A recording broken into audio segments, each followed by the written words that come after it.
que está convencido que Passos Coelho já não manda no governo. A fórmula não é bem essa, porque acho que não vale a ver o que é que significa mandar.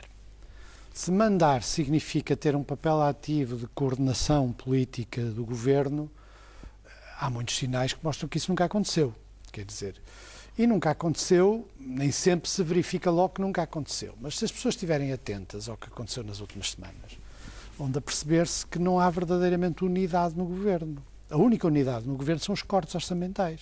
Portanto, se quiser, quem é mais poderoso no cotidiano dos ministros é o Ministro das Finanças. Portanto, que a única linha condutora que se pode perceber de ministério em ministério são os cortes orçamentais.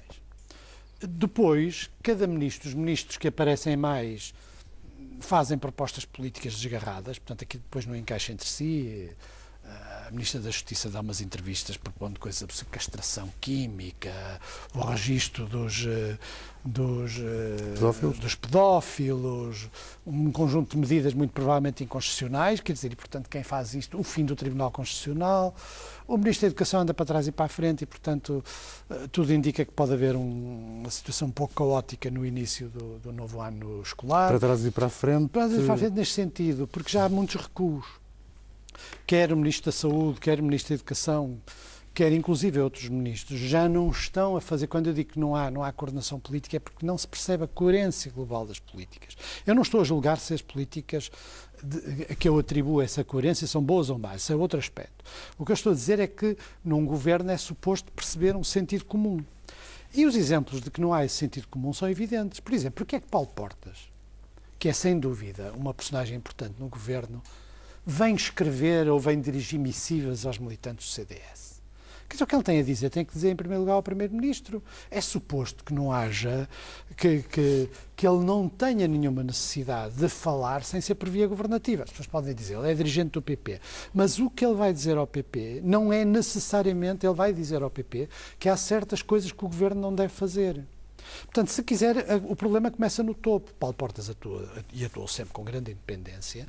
Não interessa se de vez em quando vem fazer o papel de bombeiro do governo. Na verdade é que é clara a sua independência desde o início na sua atuação. E nos últimos tempos ele tem tido o cuidado de vir falar a público dizendo que mais impostos nunca, jamais em tempo algum. Ora, não só não é esta a linguagem do Primeiro-Ministro, nem a linguagem do Ministro das Finanças, que nunca disseram claramente que não era necessário outro tipo de medidas, principalmente depois do que aconteceu com o Tribunal Constitucional, e como é bizarro, e isso é que eu me surpreendo, porque é que as pessoas não acham bizarro. Bizarro que o número 2 do Governo, enfim, o número 2 real, não me refiro ao formal, o número 2 do Governo, ou seja, venha exatamente dizer isto aos militantes do CDS.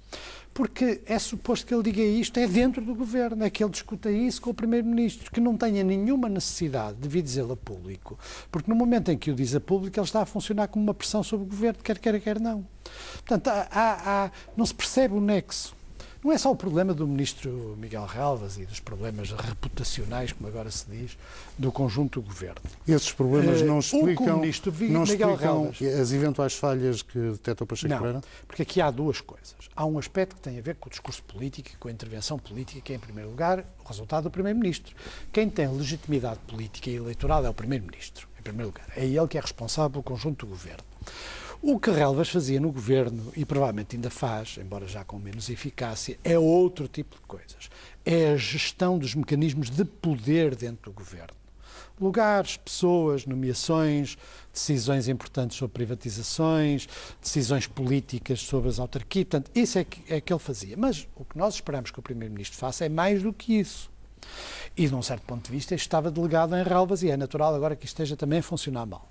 Mas o que era suposto o Primeiro-Ministro era dar um sentido e uma ação coletiva ao Governo. E o que acontece é que não se percebe, porque o Primeiro-Ministro sempre que abre a boca, eu não me refiro ao caso dos plebeísmos, que isso é absolutamente secundário, o facto do Primeiro-Ministro usar plebeísmos, não acho que haja aí nada de... O género que se lixem as eleições... Não há aí nada... Isso é uma frase... Não somos um governo de baratas isso é tontas... aquele tipo de frases claramente feita por algum especialista de marketing e spin, que é o tipo de frases que todos os dirigentes políticos dizem exatamente quando se começam a preocupar com as eleições. Mas a questão não é essa, não é isso que me importa. O que me importa é que o Primeiro-Ministro, quando fala, diz coisas de facto muito difíceis de aceitar. Veja o caso esta semana. O que é que ele foi? Qual é o seu discurso mais importante esta semana? É dizer que aquilo que os portugueses estão a sofrer não é assim tão importante como isso. As coisas não foram levadas até ao fim. Não há assim tanto sofrimento, né? Ele não diz com estes termos, mas quer dizer, o que ele está a dizer é não me parece que o ajustamento tenha sido assim tão forte que justifique muitas preocupações de caráter social. Não é isso que ele disse.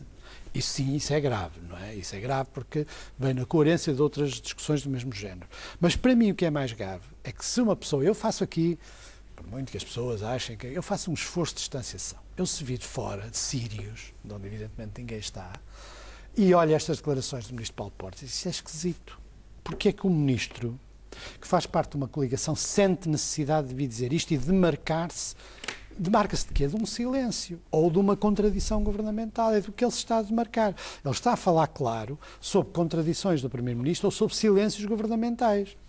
E depois, quando nós analisamos na educação, na saúde, na justiça, na defesa, nos ministérios que têm, apesar de tudo, nós não encontramos nenhuma política coerente a não ser os cortes orçamentais e as medidas que derivam dos cortes orçamentais. Um pouco estranho que o Primeiro-Ministro não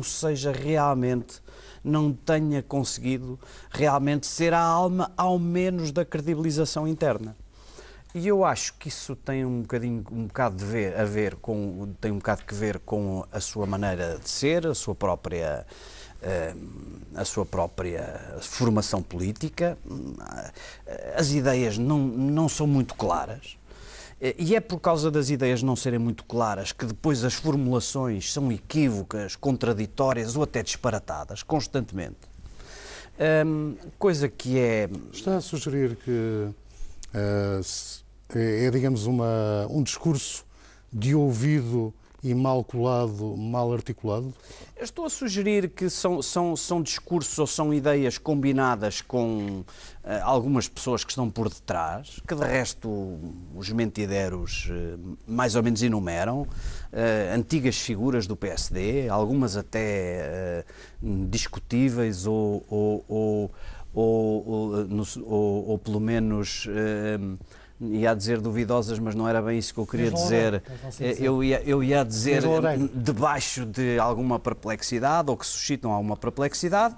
E depois esse estilo de atuação sem ideias e sem uma ideia grande, repetida, sem ideias claras que possam ser repetidas com fórmulas próprias, são ideias de outros, ouvidas aqui e ali, discutidas em conjunto e depois dão lugar, as fórmulas não são próprias, não são dele e depois são sempre ao lado ou até um pouco fora contra o pé, não é?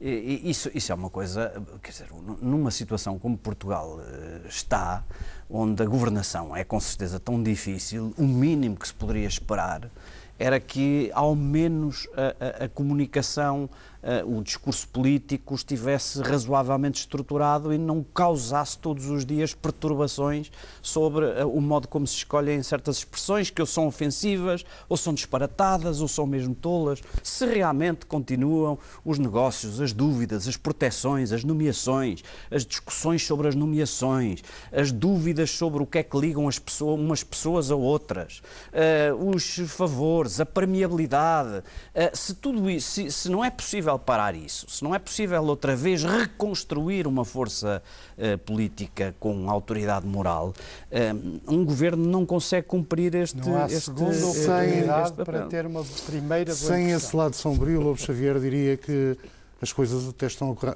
correr bem, do ponto de vista... Há coisas que estão a correr bem, que são mesmo até, por exemplo, na economia, no Ministro da Economia, que tem feito coisas bem feitas, e essas coisas são apagadas ou obscurecidas por desastres políticos que se sucedem. Causados por? Que se sucedem por declarações, por descobertas... Por culpa do próprio? Não, ou, como sugeria o António Costa, por culpa do próprio, porque o aparelho do PSD está vigilante? Algumas coisas são também culpa do aparelho do PSD, que está obviamente sempre em presença. Mas não são só dele, porque são declarações equívocas, desprecipitadas do Primeiro-Ministro, é o modo como se prolongam no governo certos ministros que foram profundamente afetados do ponto de vista da credibilidade e que centram em si todas as atenções e todos os protestos. Não é assim só por milagre, não é? Só por milagre.